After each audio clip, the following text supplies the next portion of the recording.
Yo, this is Doc G. Today we're going to talk gig work with the hosts of the How to Money podcast, Joel Larsgaard and Matt Altmix. It's a great episode. Buckle up.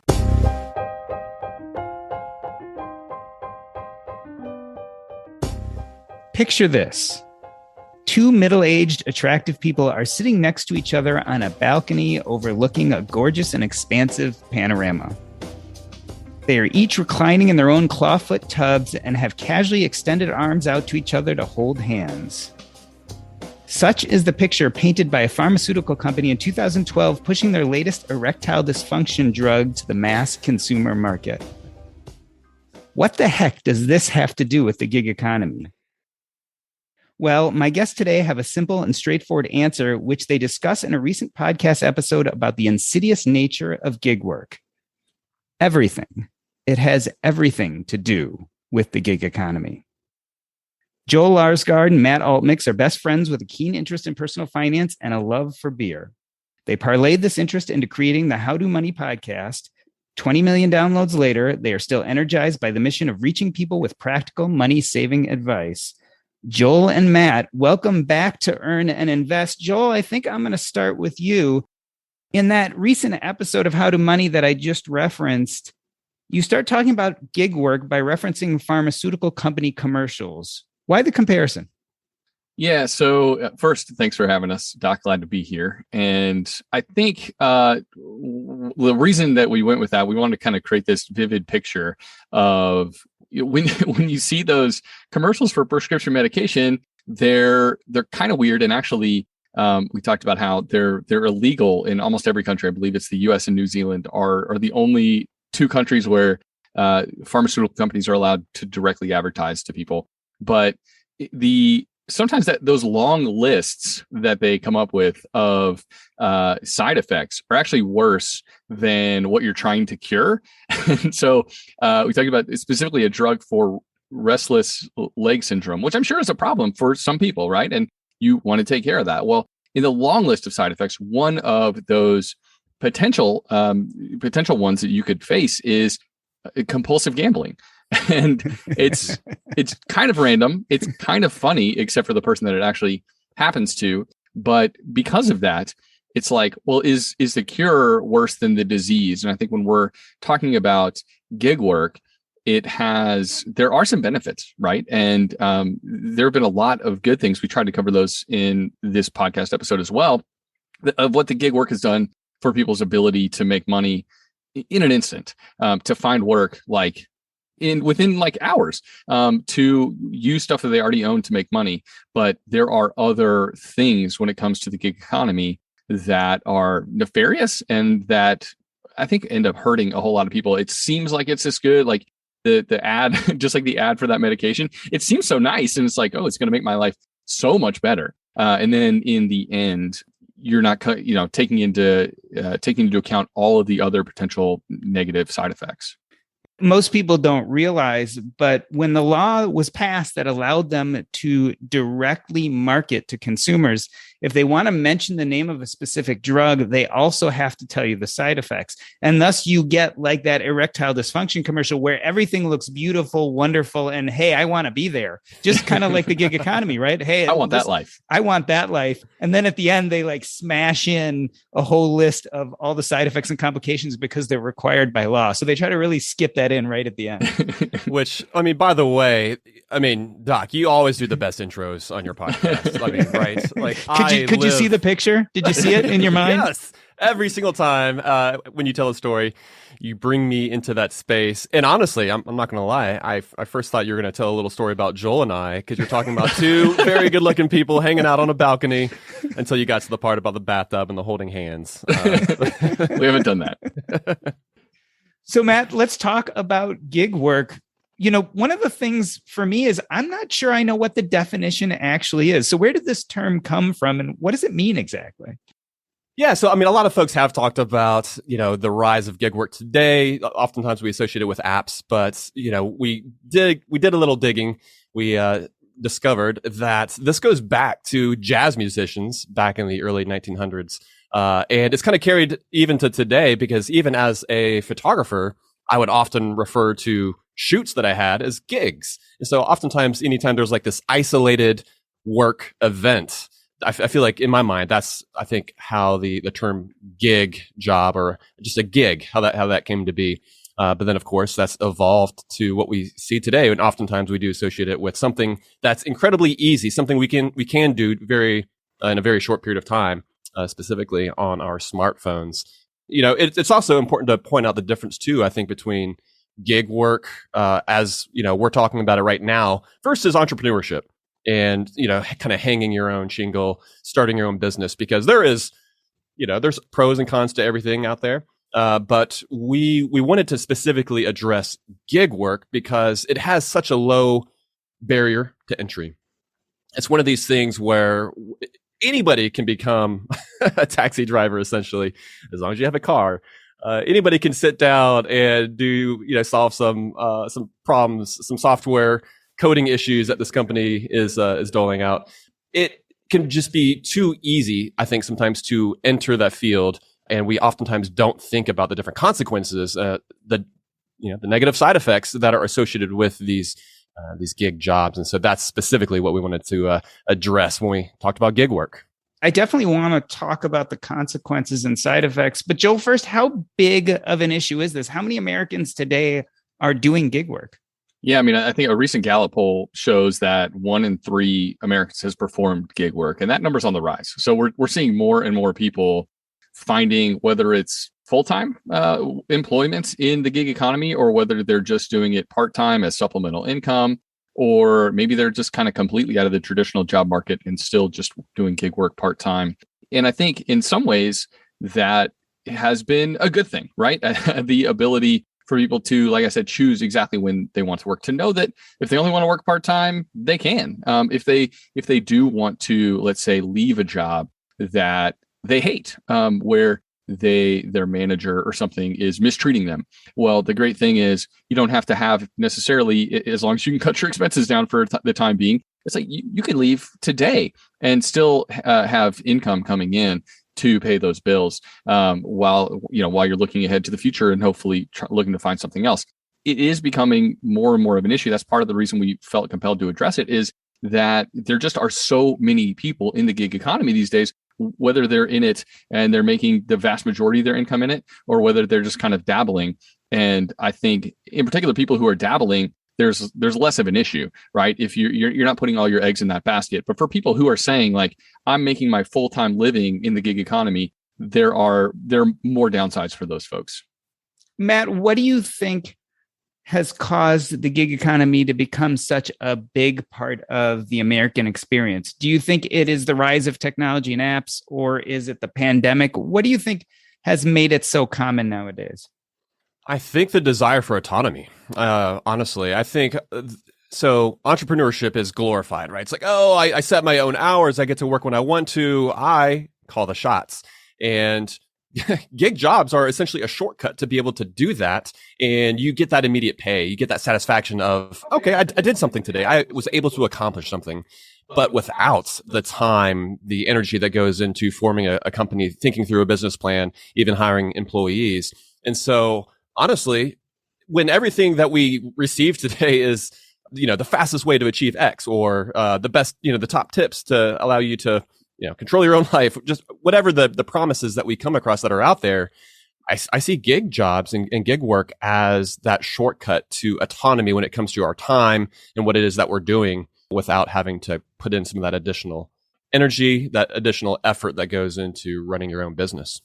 We all know that the fastest way someplace isn't always the best way. Like sometimes the scenic route is like the way you want to go, because, hey, this trip isn't about just getting from point A to point B, but it's about going and checking out that waterfall that we might have missed. And I think when it comes to gig work, like Matt's alluding to, it feels like the easiest way to get that autonomy. And in many ways, it is the easiest way to find that form of autonomy in your work. But it's not going to be the most lucrative, and there are other downsides that you have to consider, because you can go 100% in that direction, but then pretty quickly you're going to be left holding the bag, realizing that there are other benefits of traditional employment, or going all the way and taking the more difficult step of starting your own business that you're missing out on.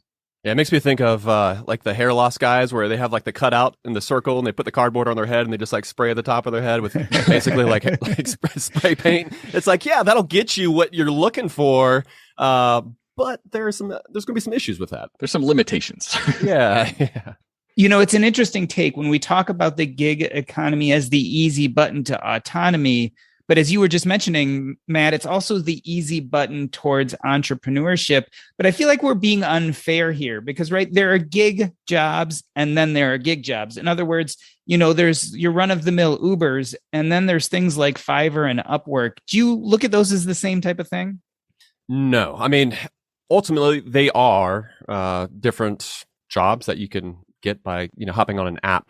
But I think one of the distinguishing factors between something like TaskRabbit versus something like Uber is the fact that with TaskRabbit, you have the ability to expand on a profession, on a skill that you can eventually lead, that can transition you into just like a fully fledged business, right?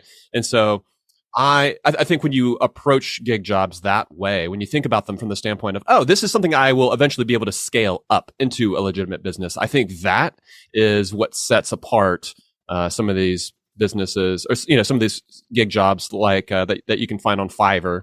To like, it allows you to transition that to like a legitimate, fully fledged business, as opposed to like say driving for Uber. That's maybe an easy way to make a few bucks here and there, but like you're beholden to whatever it is that Uber decides to do. And so once that platform goes down, once they decide to start paying their drivers less, once they say, hey, by the way, you used to be able to drive whenever you wanted to. Now, actually, in order to maintain your position without getting flagged, you're going to have to offer this X many number of rides a week. Or what about on the weekends, right? There's a lot of folks who don't want to work on the weekends, but what if Uber or Lyft, what if they say, hey, you have to drive for at least 3 hours every weekend, otherwise you get flagged, that kind of thing. You don't have a whole lot of say when it comes to different things like that. And so, yeah, again, the difference there is that you're beholden to the rules and the different stipulations that some of those gig platforms are requiring of you.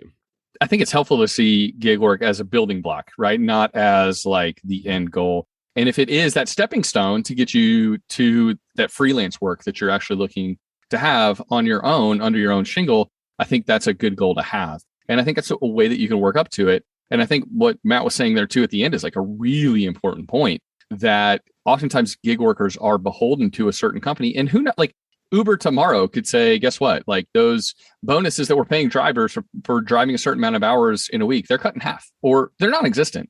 And so I think sometimes in that gig economy, it looks good when you see some of those big numbers on paper. This is the bonus we're paying drivers if you drive 30 hours this week. And then you fail to hit that point, or you're tying yourself very closely in many of these cases with a specific company or two who don't necessarily have your business best interest at heart. And their shareholders might suddenly start demanding, you need to start turning a profit. And that's going to mean, you know what, we're going to start siphoning off those tips that you were giving to the drivers. I mean, who knows what the future holds and what your relationship to that company is. It's certainly not the same relationship that you have when we're talking about like traditional W-2 employment. Matt, one thing you guys, I've heard you say, which is very clear here, is the more that it's a one-for-one exchange of time for money, the probably worse the deal is for you in the gig economy. Sure. Yeah. If you're not working, you're not earning. And I think oftentimes the goal of starting your own business, even being a freelancer, is the ability to, at some point, turn that freelance job where you've kind of struck it out on your own, to be able to transition that into something where you have a little more sway, where you have maybe, say, you're contracted and maybe there's a small fee that you're getting every single month just to be available to a specific company because they love your work that much. And so those are things that you can do with Uber. Keeping that in mind is that, yeah, that's one of the differences too between gig work and, to be honest, even freelance work versus owning your own business. When you have ownership in something and you have the ability to scale beyond what you are able to do as an individual, that is a true business, something that you could potentially sell. And there's nothing wrong with freelancers. We're not at all trying to knock that, because folks like it. I mean, we have a very high view of work as well, and folks like to work. There's a lot of value that you can bring to the lives of other people by doing work. But all that to say, yes, when you're gig working, if you are not working, you are not earning. Yeah, that's true. That's a real problem, right? Consistently trading time for money. That is like the whole point of the FIRE movement. And I think I don't know, Matt, what you're trying to say is we love the financial independence route, and we think people should be seeking to become financially independent really early on in their lives. But that work still holds an important place for when it comes to meaning for so many people. And finding something that you enjoy work-wise is like a benefit that many of us have these days. So let's take advantage of it. I want to say too, like what Matt was talking about with building a business. Like I have a friend, and he recently retired, and he had his own cleaning business. And he was literally the person most of the time going over to clean other people's houses. But over the years, he had built up this book of business. So it wasn't just that he was trading his time for money in the fact that like he got paid, who knows, $150 to go clean a 3-bedroom house. And then he's like, sweet, this pays for my bills. But he's also at the same time building a business that's worthwhile if somebody else wants to buy it. And in the gig economy, you're not doing that. You're not building up really anything of value. You are consistently trading your time for money, and you don't have anything really, let's say after 8-10 years of doing that, to show for it that you could sell at some point. If you start a blog, if you start a podcast, there are so many things that you could start and make money in the here and now while you're creating that. But then you're also building up value. That business becomes worth something. And in the gig economy, it just doesn't. Matt, let's take the other side. Let's be contrarians here. You guys brought up the medical metaphor, how sometimes the cure is worse than the illness, but people go to the gig economy for a reason. Tell us about some of the pros before we go back to the cons. Yeah. Well, I mean, we kind of touched on this, but the ability to immediately start earning money. I mean, how great is that?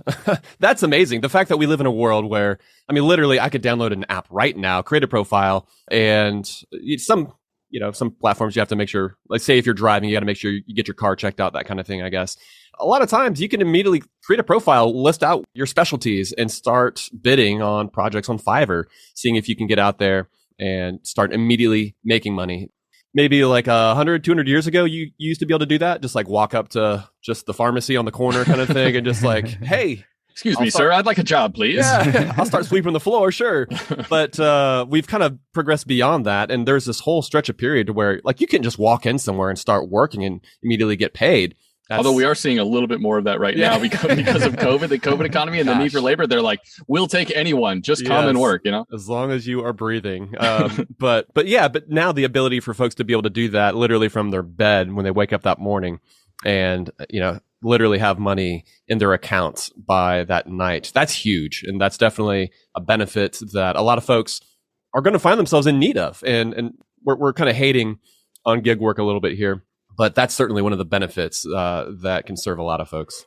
And I think that instant income, Matt, that you alluded to is one of those things that a lot of people benefit from. That's we don't necessarily think of it as like a wonderful thing that you get paid that day for the work that you did. I think I'm fine with it. It's not a bad thing. It's not a bad thing, but I think it can be like a drug for people, right? If you get that money in your account every single day after you're done working, it can actually create a cycle where you are living paycheck to paycheck, right, whereas previously you didn't feel as dependent on that day's wages. You had a small gap between the work when you did the work and when you got paid. But I think, interestingly enough, like that instant income ability is actually going to change the way people outside of the gig economy get paid. I think it already is. I think employers are, and some of these like new online banks are starting to say, hey, we're gonna give you your paycheck 2 days early. So this kind of concept of getting people the money that they have earned more quickly, I think more and more traditional employers are going to latch onto that as well. And it's not a bad thing. It's just one of those things that we as individuals have to behaviorally recognize. Well, what's my tendency if I'm getting paid 5 times a week versus once every 2 weeks? It does potentially leave us more vulnerable.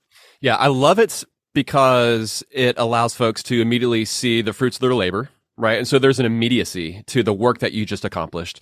It's essentially putting you on the most extreme commission. You talk about sales, you're eating what you kill kind of thing. And so that's why I love it. I love that it ties work to making a living. I hate, though, what you said, Joel. Yeah, 100%. The fact that there are individuals who are planning out their lives and they're not allowing for any margin at all.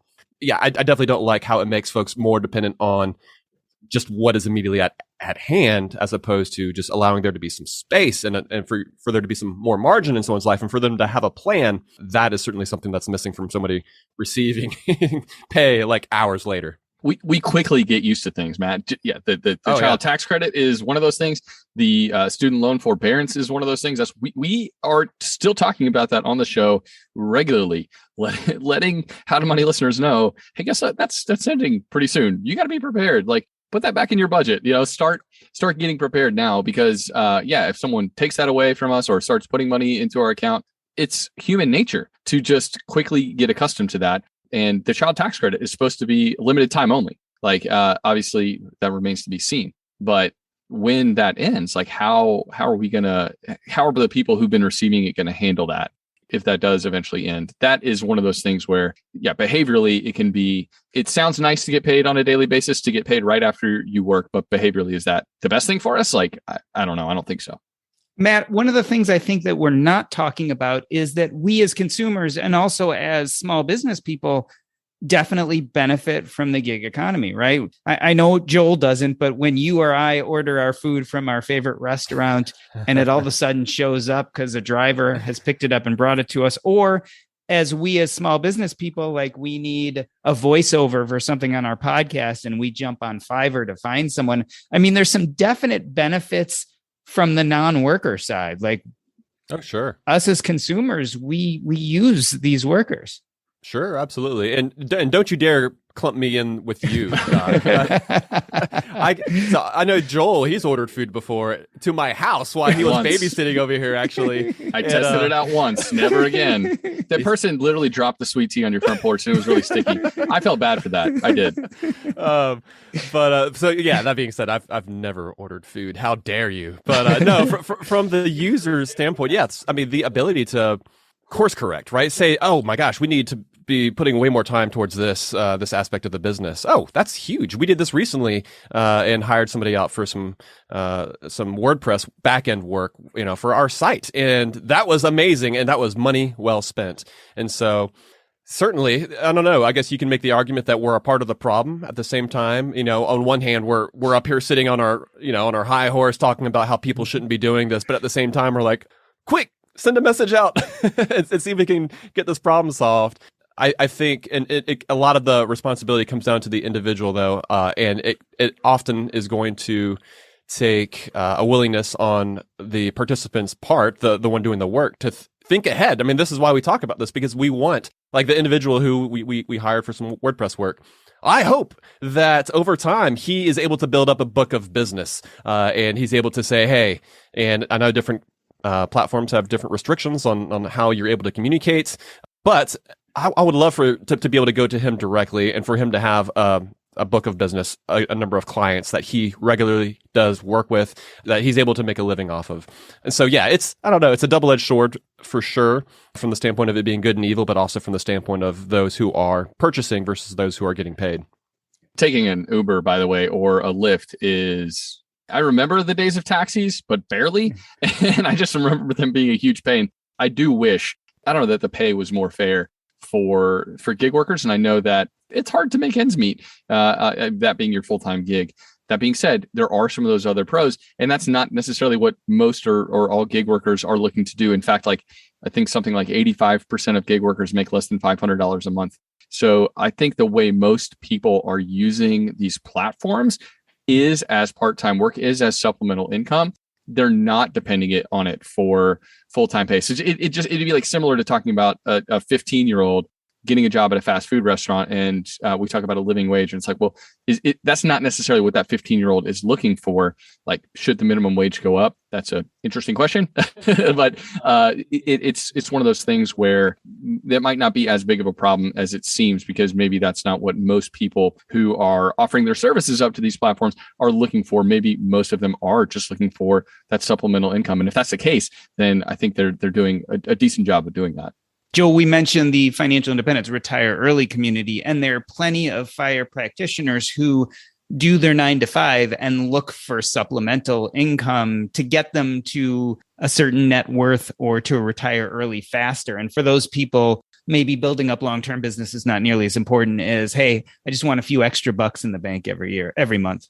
For sure. Yeah. And yeah, so that's why I think when we talk about, maybe using the word insidious in the title made it sound like it was going to be all doom and gloom about the gig economy. And there's certainly some things that you need to watch out for. And if you're looking to it for a long-term career path, that's not what you're going to find. Like, there's not really room for advancement with most of these companies.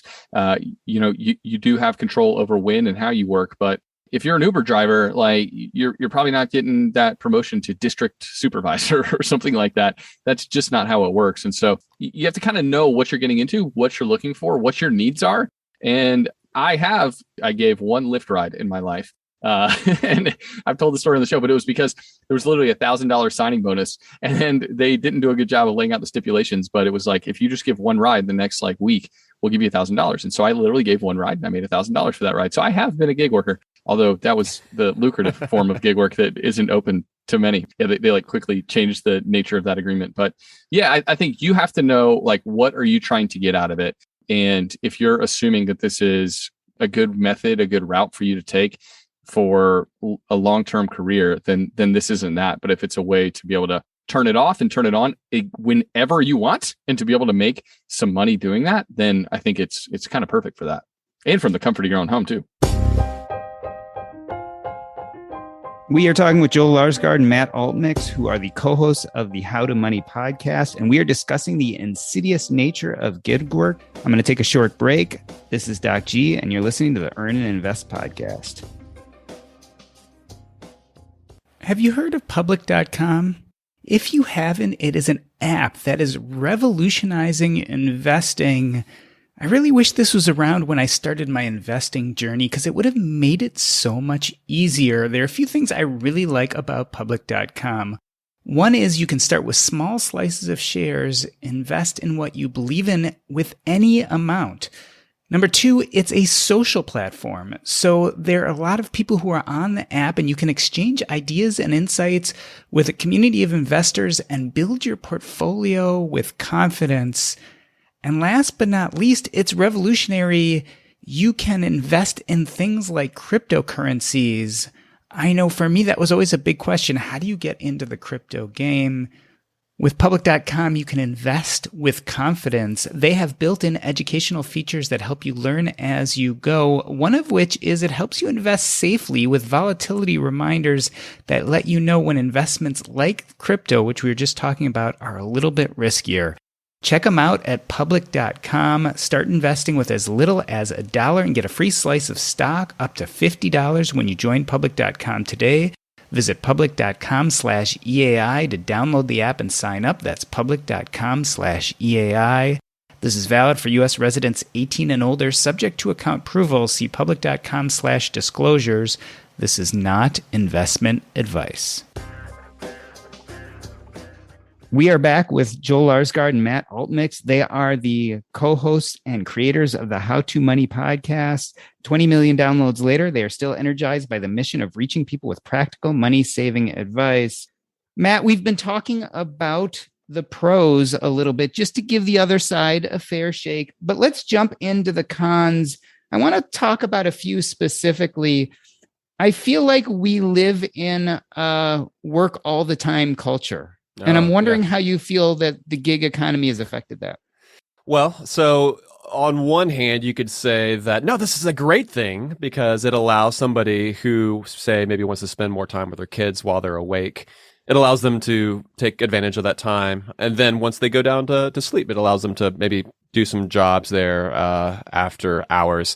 But yeah, the ability for it to constantly be there, for it to, I mean, again, with most of these different gigs being app-based, they're on your phone, which means they are in your pocket, which means you are just one swipe away, one face recognition unlock from seeing a message that says, hey, basically, would you like to earn more money? And it takes a level of discipline, and it takes time, I think, for certain individuals to get used to the idea of saying no to more money. And so I think that's one of the one of the lessons you learn as an entrepreneur is that sometimes, if you're fortunate enough, there is going to be more work than you can actually take on. And when it comes to the gig economy and these different platforms, there is always going to be the ability to take one more job. And so for those who have maybe a more addictive personality, somebody who just maybe they just love the work, they really find a lot of fulfillment. It's going to be hard for those individuals to say no. And so that's a difficult lesson, I think, for anybody to learn. But specifically when a lot of these apps, they're designed to where it's essentially like a game. And the higher your star rating, the more reviews you get, the higher your literal dollar balance is within your account.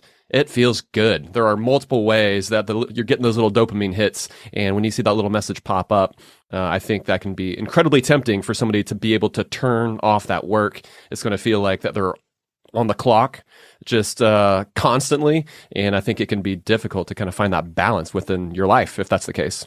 Yeah. And you're even getting pinged for that next ride if you're an Uber driver before you finish the one before that. And so you're like, I guess I'll keep going. You have to really be intentional to build in those breaks into your time. And you have to be really intentional, even if it's just side income, to not let work in general overtake your life. And yeah, it's like great to make money on the side. But if you're completely losing any semblance of work-life balance, then I would say that's negative. And I will say too, that tendency these days to make work, to allow work to creep in more and more, it's not just a result of gig work. It's a result of everyone's day jobs. Whether you run your own business or you work for a traditional employer with like email on your phone, with Slack notifications, and like, let's say your boss is like, hey, yeah, we should put Slack on your phone so you can be responding at 7:30 at night.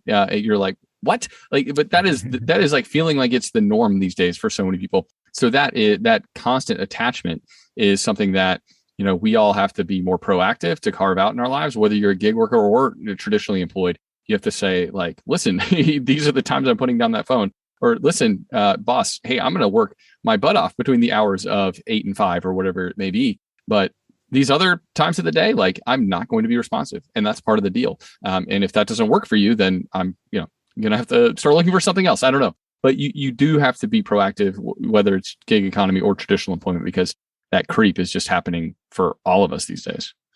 Joe, you make an interesting point. When I open up an email from my boss or I get on my work Slack channel, it is very definitely and clearly work.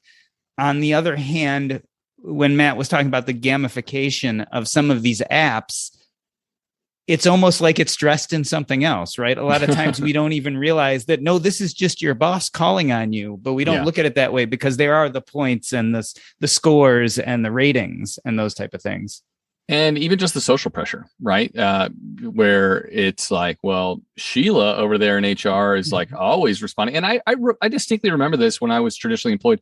They would have these quarterly giveaways where different workers would get $100 for doing something above and beyond.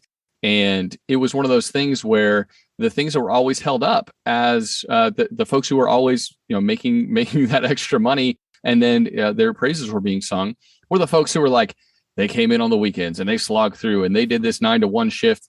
I'm like, I'm willing to forsake that $100 because my weekends are kind of pretty sacred for me and my family. And it's one of those things where even just those subtle or not so subtle hints in the workplace are like, guess what? If you work the 50 hours, if you work more than the average person, that's how you get ahead. And I don't think that's what it takes to get ahead. I think you can have both, but it's becoming less and less the case that your employer is going to look out for you in that regard. You have to look out for yourself.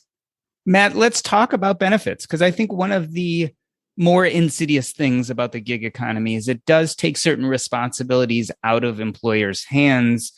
Let's talk healthcare. I mean, one thing most of us do is we get our healthcare through our employed work. What happens to the gig worker? Yeah, it's not offered, right? And so that's just one of those expenses that's associated with that gig work that oftentimes just gets ignored. And so I think it's one of those things where, I don't know, the shiny facade of the app, you see the commercials or you go to the website and man, it looks really good. I could be that guy. They don't talk about the things that oftentimes we will find in traditional employment, health benefits, other benefits like work-sponsored retirement plans. There are lots of these very tangible benefits. I was about to call them intangible, but no, these are truly tangible benefits that affect not only how much money we have in the bank, the ones and the zeros, but it also affects our literal health. It has an impact on our physical bodies. And so oftentimes when we don't take those things into account, it's easy to just kind of gloss over those things as like, well, how important really is that?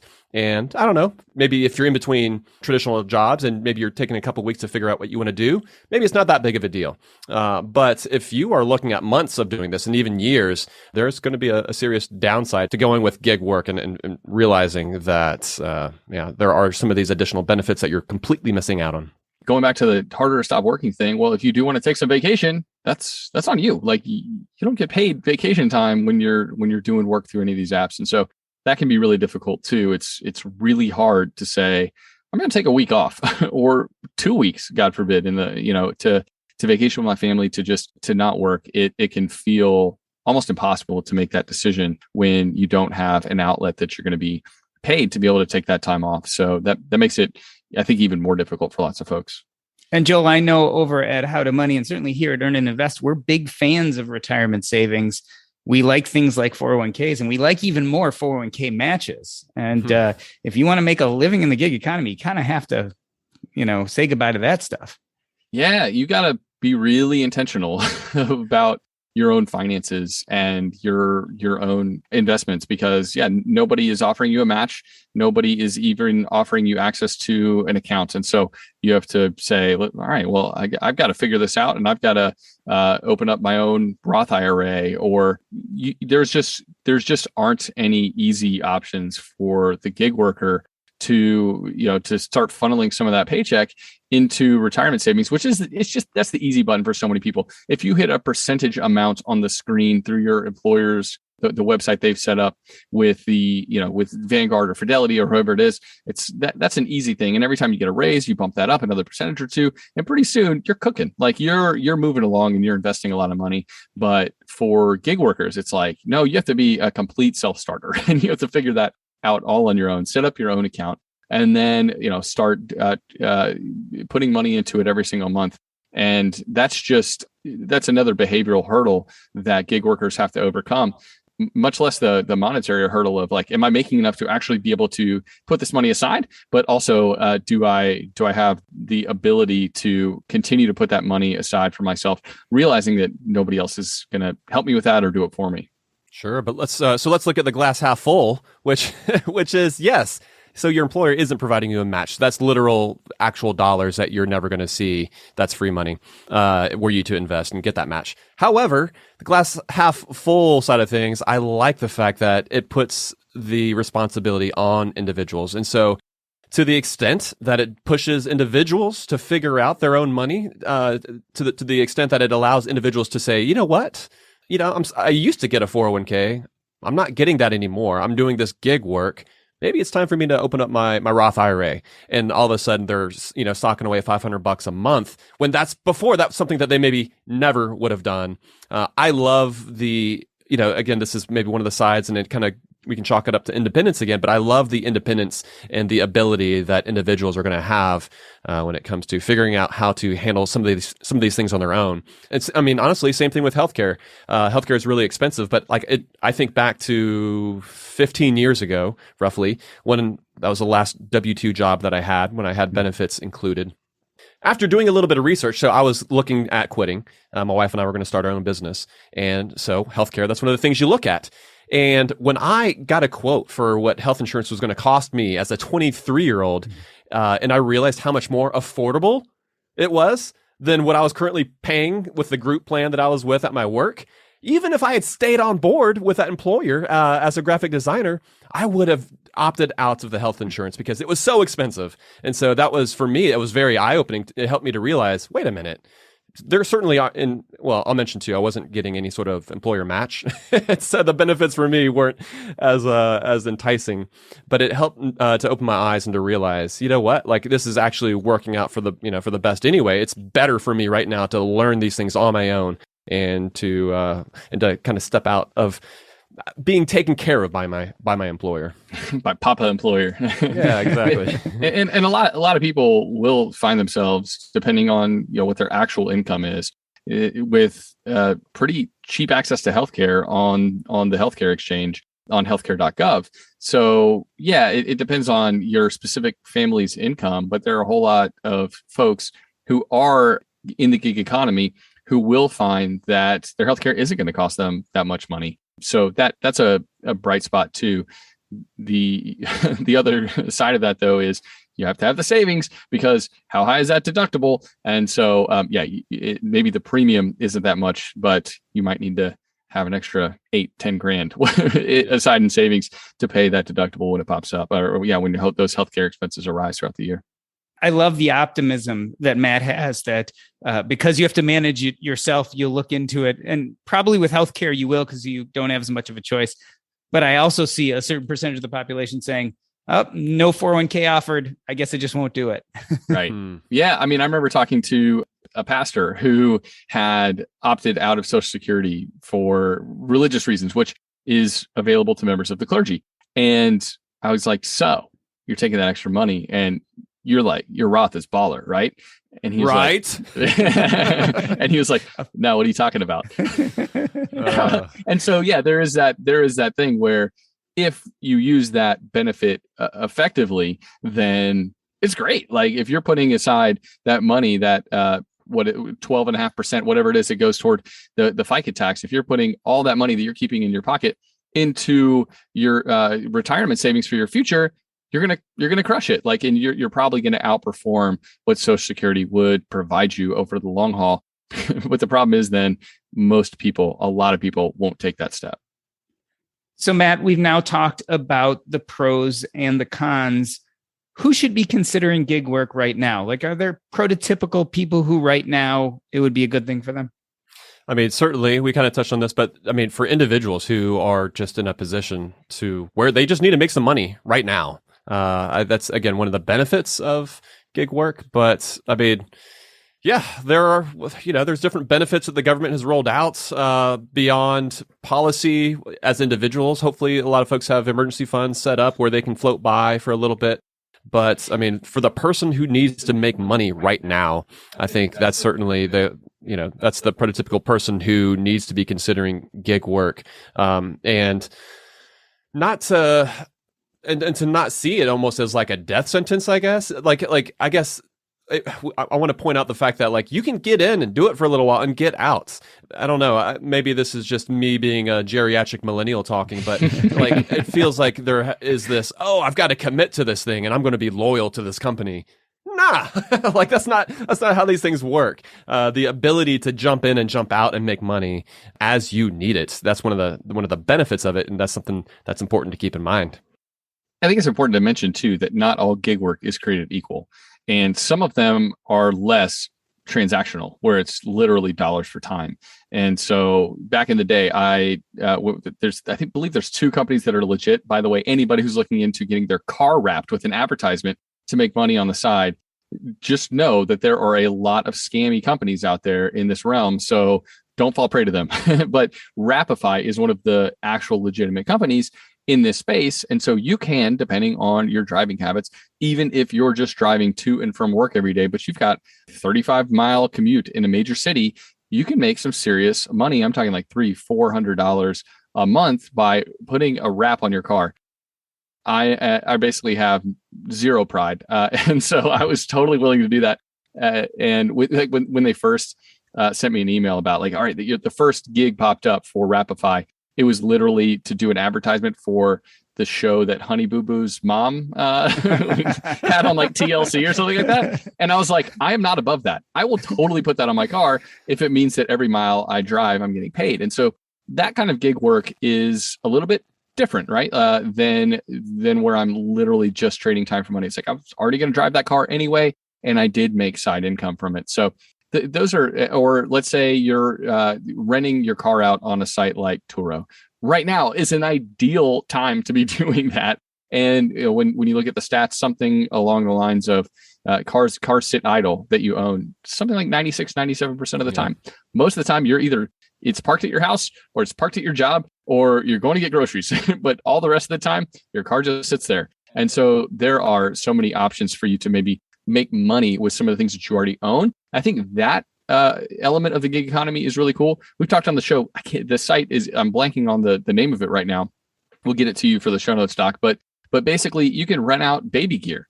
And a lot of people in our audience have taken to that. And so if someone's traveling from Atlanta to Colorado and they're like, I don't want to lug along the car seat and the high chair, all that kind of stuff. Well, I can rent it once I get there and I don't have to go through all that hassle. So there's all these other ways that the gig economy is actually opening up ways for people to make income based on owning things as opposed to literally just trading time for money, which is, I think that's one of the coolest aspects of the gig economy these days. Yeah, putting assets to use that you already have. And that was baby quip, by the way. Baby quip, okay. Like you want to, deck out and quip your baby. Matt or Joel, are there any other good resources if you either find yourself needing the gig economy right now or want to do some of these less time for money type gig work? Are there places you can go to find out about them?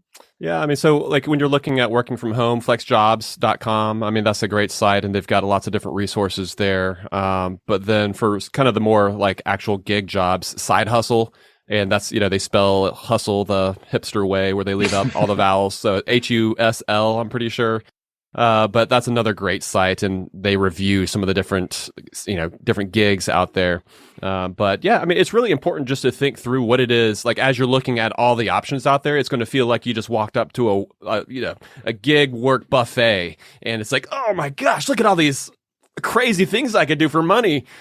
But it's important to think through like, okay, well, it's like, yes, you could do that. And yes, this is an option for you. But just because it's available to you, just because it's a thing that's there doesn't necessarily mean you should jump at that opportunity. It's worth thinking through your personality and what it is that fuels you, the different things that get you excited. And again, and I just thought of this too. You asked a second ago about different folks who could seriously benefit from gig work. I think somebody who just has no idea what they want to do and who is just looking for something different. They're not totally sure where they want to go. They just know that they don't want to do what they've been doing. And the ability to hop on some of the different platforms and try things out is incredibly valuable, right? Just to kind of literally dip your toe in for maybe one ride like Joel did. That's very attractive to somebody, I think, who has no idea what they want to sign up for the next 4 years, 10 years, that kind of thing. And so the ability to just try something out, I think is great. Especially if you can make $1,000 doing it. Oh, yeah. Right. Exactly. I'll do that every day of the week. And I think that, the fact that gig work exists is mostly a good thing. I think maybe in this conversation, people might assume that we want gig work banned or we want like Uber taken off the App Store or something like that because it's taking advantage of people. And I'm not to say that there aren't some issues between Uber drivers and the company, right? There are definitely issues there that hopefully will be resolved over time. But I think that the fact that it exists is a good thing. It's a good thing for people like Matt and I who need to hire someone on Fiverr for website help. But it's also, I think, a good thing as long as people use it properly and put it in its place, and they don't assume that gig work is going to be a great career for an extended period of time. If you kind of have the right mindset and approach to gig work, then I think there are a lot of benefits that we can reap from it at different times in our lives. And then there might be times in your life where you're like, you're not even considering it. It's not even on your radar. And there might be other times where you're like, hey, you know what? Gig work for me for right now, I'm going back to school and I can't, my hours are odd or whatever. And I just need to be able to work when I want to work to make some money. It's like there are a lot of people when it makes sense to have a gig job and turn that spigot on, like I said, when you want to and turn it off when you don't. But yeah, you just have to have the right expectations going in. Makes me think of like fast food. Like you don't always want to be eating fast food. It's not the best for your health. There are other arguments against fast food as well. But man, when you need to grab a quick burrito or a taco, or like a hamburger or something like that, like it's just incredibly convenient. It's great. You don't have to go home and it's like having a Snickers bar in the glove. Well, not a Snickers bar. They melt. Like a granola bar in your glove compartment, right? Because it's like, man, I do not have time to stop today. Great. Just grab that thing, hungry? Why wait? Like, isn't that the Snickers, the Snickers theme? But you don't want to do that continually. It certainly works as a stopgap. It allows you to explore and maybe get some other things done with very little additional commitment. But it is not something that you want to rely on completely over time. It's going to have a toll not only on your physical health when it comes to fast food, but your financial health. And it could, I think, lead to some serious negative consequences that we don't often think about. Yeah, and I think it all comes down to intention. And that's what I'm really gleaning from this conversation. When you take that medicine for the restless leg syndrome, the intention is that it helps the restless leg syndrome, not that it causes you to go out and gamble. And the same with gig work. Like when you go at it with the right intentions, like I'm going to use it to supplement my income so I can retire earlier, or I can go on this vacation and then I'm going to stop and continue my 9 to 5. That makes sense. Or I just lost my job and I need to make sure I have money in my pocket this month while I'm searching for another job. Or I want to build the skill and I'm not ready yet to start my own business, but I can go on Fiverr for a month or two, get my skills up, and then start creating a book of business that can sustain me. Gig work unto itself is not bad. I guess it makes sense that we just have to be sure we know what we're using it for and be thoughtful. I want to end this episode the way I end every episode by asking you both what's up next in your life and where we can find you. Joel, let me start with you. What's going on and how can we get in touch with you if you want to? Sure. So what's going on is Matt and I, we recently, as of early this year, became full-time podcasters, and we are just working our butts off to make sure that we create good podcasts every week for people to listen to. So you can find that wherever you're listening to Earn and Invest. You can check out our website, howtomoney.com, for more about us. But yeah, like it feels like we're living the dream. It took a while to get here. It took some of those, late nights podcasting up in Matt's dining room, but we are like, we're doing it, and we're just grateful and thankful to be able to do what we love, like with your best buddy. I mean, what's better than that? So that's what we're up to. Yeah, what's up next is drinking a delicious craft beer. I mean, we do that on every episode, except for our Friday Flat episodes. We're trying to taper a little bit our consumption. But the reason we do that is because we're trying to find that balance. We're trying to strike that balance between making sure that we're making smart financial decisions for the long term, while at the same time living life a little bit now. And so we think that finding that balance, sort of like you said, Doc, with gig work, being intentional with how it is that you're approaching all the decisions in your life, but certainly your financial decisions. That's a huge part of the mission behind How to Money. And to get a little personal, Joel, hope you don't mind me sharing this. Joel's going to be taking the weekend off with his wife, celebrating 14 years. No. 11. He tried to give you 3 extra years. My wife is so glad that it hasn't been 14 yet. Oh, God. Yeah.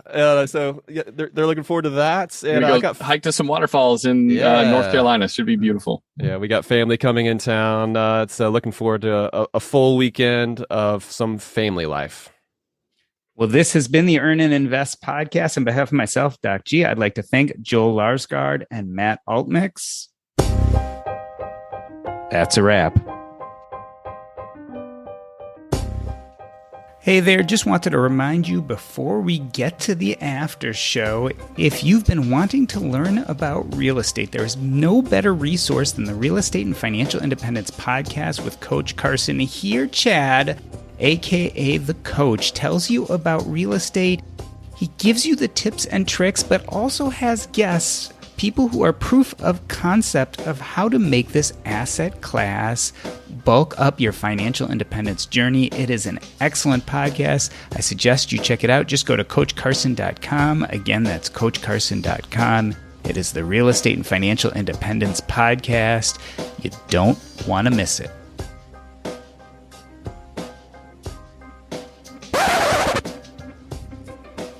Sweet. All right. I love having you guys on. It's so easy. It's just like butter. I can just throw out a question and you guys just go. Well, that was super fun, man. And it's a great topic. Appreciate you having us on. I pretty much, stole it from you because it was such a great topic and I heard you guys talking about it. I'm like, dude, I got to do that. Nice. That's really good to hear because sometimes we kind of come up with ideas and we're just not sure. We're like, man, are people going to like this? And certain topics we've talked about before, but I think the ability to talk about topics in a new way, in a way that connects with people with where they are currently, That's our goal. And so whatever it takes to get that information out in front of folks, and the ability to talk about workplace benefits. It's difficult to do an entire show talking about make it sexy workplace benefits. But you know what? Yeah, you talk about gig work and how that's one of the downsides. You're able to package it in a way that gets folks interested in it, and before they realize it, they're forming their own thoughts and opinions as to what their workplace is offering them and how that's maybe more valuable than they think. And what I like about your guys' show, and this is not new, you've always done this, but it's abundantly clear, is you've got this nice mix of research. So clearly, like when you come to the show, you've totally researched it, but it doesn't sound like all you've done is gone and learned about something you didn't know about. So it's the mix of taking the research, which you've clearly done, but then mixing it in with your own personal stories and what you've kind of learned from the podcast. So it ends up being very fluid, which I like. Nice. Thanks, man. That's the goal, because there's certainly, these topics, it's like we have some knowledge, and then it's like, how do we expand that and incorporate some statistics and then some personal stuff to try to make it well-rounded. That's kind of like exactly what we're shooting for. So the fact you recognize it means a lot. So it definitely comes across. We appreciate that. And congrats, man. 20 million downloads is no joke. That's crazy. Yeah. Not unexpected, but crazy. It is definitely unexpected on our end. Yeah. And I'm excited for you guys that you were able to kind of pull the trigger.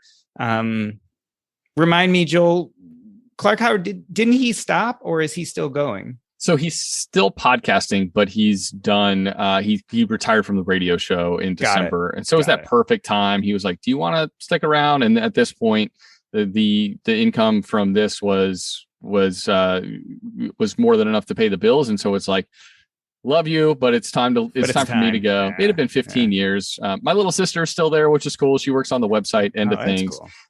And so I stay in touch with everybody over there, and they were like, if you ever want to come back, you're welcome to. So yeah, if Matt croaks or the podcast falls apart, like I've got another option, but hopefully I need to take out that life insurance policy on you before. Yeah, we've joked about taking policies out on each other because you could, right? Key man insurance. Oh yeah. It's no joke. Yeah. Right. I mean, if you're all going to be legit and everything. Exactly. I want to ask you real quick, what's the latest with Earn and Invest? And yeah, I know you linked up with Joe, and you guys are kind of tag teaming some stuff, but what's the latest? We're creative partners. I help him write some of the parts for Stag and Benjamins, and he helps me kind of organize and coach me a little bit with Earn and Invest. It's been a lot of fun, a lot of collaboration, just a lot of chance. Because I think ultimately what drives Joe and I both, I think, is similar, is that we just like the creativity above and beyond anything else. So not as much Joe, but me, it's like, I'd rather create a fantastic podcast that no one listens to than a mediocre podcast that everyone listens to. Yeah, totally. Like, so I think both of us kind of geek out on that idea of how do we do this and make it sound and look and feel fantastic. Yeah. For him as well as for me. So Joe just finished writing and is soon going to be dropping his book. It's through Penguin Random House, and that's coming out, I think, January 1st. It's called Stack. So he's really excited about that. Yeah, and we talked with him about that a little bit at FinCon. At FinCon, yeah. And I know he's going to be in Atlanta, so we're hoping to be it's a great book too. I've read it. I've interviewed him for it. It's awesome. I heard that interview. It was great. Yeah. And so it's I'm excited for him. And I'm also working on my own book, which is with Ulysses Press. Okay. And I am almost finished with kind of the initial manuscript. So that will then go for deeper editing. The goal is to have that kind of to them by December and then out by June or July next year. All right. And so do you have a title? Do you have what's the direction? So the direction is kind of the things I've learned about money and life through being a hospice doctor. So it kind of ties that angle, Doc. The stories of death and dying and what that kind of means to how we look at money today. Because as you guys know, I feel like we're always fighting this battle of YOLO versus deferred gratification. Yeah. And I feel like we don't answer that very well. And you know who does answer that? Dying people. Because all of a sudden they have like a certain amount of time to live. And so they tend to be very thoughtful about what they did and didn't do in their life and what was worth it for them and what wasn't. And I kind of tie that into my own personal story of my father dying when I was young at 8, as well as becoming a physician and then eventually realizing that maybe that wasn't my road in life. So all of those kind of streams pull together to talk about how do we decide, what's worthwhile, what isn't, what we spend our money on, what we don't, and what a good life looks like. When that comes out, love it. You need to come on How to Money. We'll talk about it. I will take you up on that for sure. Because I think my goal is, I really believe this is a conversation that we kind of have, but don't fully. So if you think about it, where we've placed this book is it's at the intersection of Vicki Robbins' Your Money, Your Life, and then Bronnie Ware's The 5 Regrets of the Dying. And so I've not read The 5 Regrets of the Dying, but I'm super I don't know. Have you read Being Mortal? Or When Breath Becomes Air? Did you read that one too? Both of them. Yep. Those are two of my favorite books. I love good books about dying. So the idea is to take that amazing storytelling about what it feels like and what's happening during end of life, and then say, well, but what does that kind of tell us about money and how we lived our life and how we spent it, right? So I have these stories of these people. What was that other book, by the way? I want to look that up. Bronnie Ware. She's really well known for her 5 Regrets of the Dying. So it's like 5 things that the dying tend to regret. Okay. So it's not Bonnie, it's Bronnie. Bronnie. Okay. All right. Bronnie Ware, but it's a very, very well-known book. Okay. And so, I could tell you the title, but I always have to look it up because the subtitle, we've played with it so much. Transform. Oh, yours. Yeah. What's that? So mine is called Taking Stock, a hospice doctor's advice on financial independence, building wealth, and living a regret-free life. Okay. Nice, man. Well, dude, I'm excited to read that. Yeah, I will definitely get in touch with you. Like I said, we will be hopefully moving forward to publishing sometime kind of towards summer of next year. So I'll let you guys know and send you a copy. And I would love to be on it would be great for me because, for me, certainly the marketing is, getting a publisher only means so much nowadays. It's really the marketing. It's getting the word out there and getting people interested in that topic. So I'm curious, what made you go with a publisher? Because I've just, from what I've heard from people who've self-published, they kind of say there is like a status symbol tied to being with a publisher, but when it comes to you got to do it, there's some work that they handle on your behalf, right? But the access to an editor, but then a lot of that the marketing stuff, which is 90% of it besides the writing, is just it's in your lap either way. So there are a few things. One is I've done self-published books about medicine before. And I really wanted to kind of say, okay, once I want to have, it's a goal of mine. It's always been a goal to traditionally publish. So I said, I'd like to actually go the traditional way. I'd like to experience it. I'd like to have that notch in my belt. I'd like to say I did it. To me, whether true or not. So you can say legitimacy is having lots of sales, but to me, there's still, I was born with, and I grew up in a time where legitimacy still meant having a traditional publisher. So I think that's has been a life goal. So that's one thing. I also do appreciate, of course I could hire out, but I like that it comes with a team, right? So you have a book designer, you have an editor, I got an agent. So I have like a team around me that instead of people I hired, it's in a sense, they've almost hired me, right? So the agent wants me to do really well, but I'm not paying her to tell me good things. She actually says, why she has to take a risk, right? She has to take me on. She's going to get paid if that book sells. Same with the publisher. They have to decide they want me and then work on my behalf, as opposed to just being someone who I'm paying to work for me, if that makes any sense. So yeah, totally. And I do like the team aspect because with the publisher, I have a project manager. So she's one of my editors. But then after her, it'll go to a much deeper editing. But then I have my agent who's also editing, giving me ideas. And then I've had some friends and some other, Grant Sabatier really was the one who pushed me to do this. So he's been helping me. So I feel like I have this whole team behind me, which is really, really nice. That's awesome. And a lot of people say, well, if you don't want to go the big publishing route, the small independent publishers are kind of nice because they're a little more personal. Nice. Yeah. Well, I mean, certainly you're self-driven and disciplined in and of your, on your own, but the ability to harness that even more, like you said, just kind of sliding in with a team. I mean, that's huge. Yeah. And it feels nice because this is still, I don't feel like a really big time author, right? I don't feel like I've written for a long time. You guys know I started with blogging, but writing a blog is a far cry from writing a full, well-written manuscript. It's a whole different, as you guys probably know, it's a whole different process. your tone, your way of speaking, your way of writing is so different. And I've really appreciated having some of the professional help. Like my writing has improved huge over the last 6 months just by having people look at it and say, oh, no, you don't want to do it that way. You want to do it this way, or way too many words here, or the voice here is a little too bloggy, right? It's a little too, little too cash, Jordan. Yeah, exactly. You're getting like a master class at the same time when it comes to just writing. It's going to help you. It's going to help you craft better podcasts, help you all that stuff. So and what awesome. Most people also say about the book writing process when you do it traditionally is it's a pain in the ass. And as the author, especially if it's your first time, you're like, oh, I got to change this again. I got to do this up again. I got to change this. Oh, they want this to be the title. I don't want that to be the title. But in the end, what I've really heard is most people say it comes out a lot better than you started. Yeah. And so I really look forward to that. Yeah, it's a completely, aside from just the voice and some of the technical writing strategies that goes into writing a book compared to a blog, but just the ability to, it's like, hey, no, like with a blog, you can go back, you can make edits, you can, it's alive. Yeah, whereas a book, you got to get it down.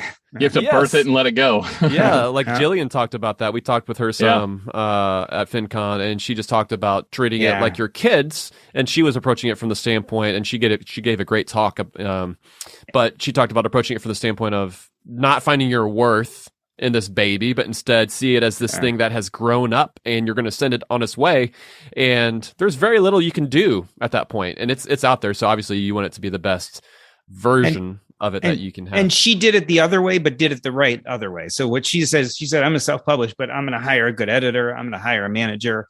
Right. She kind of got all her ducks in order. And I think it reproduces a lot of what you get when you get with traditional publishing. It's just, again, I wanted to go that way. Totally. Well, I love your angle. I think that's the most difficult thing, right? Like how is this voice going to be different than what's already out there? And the ability to specifically tie that with end of life kind of decisions and thoughts, regrets. I think that's really, really cool. And I think that'll be received well. Believe it or not, it's critical, certainly, of financial independence, actually, in a lot of ways. I think I take a little bit more of a critical look in the sense that maybe we're looking at some of the wrong things. Yeah. I feel lucky in the sense that, there are just not that many personal finance doctor people, and certainly not that many personal finance hospice people. Yeah. Right? So we know that there's a different thing than physician on fire or whatever. Like that is a unique story to tell for sure. And he's coming at it from like the high net worth angle and still living frugally. Same thing. You're coming from a completely different perspective of like emotions, what you value. That's what I'm hearing you talk about, Doc. I'm excited to tear into that once you send it along.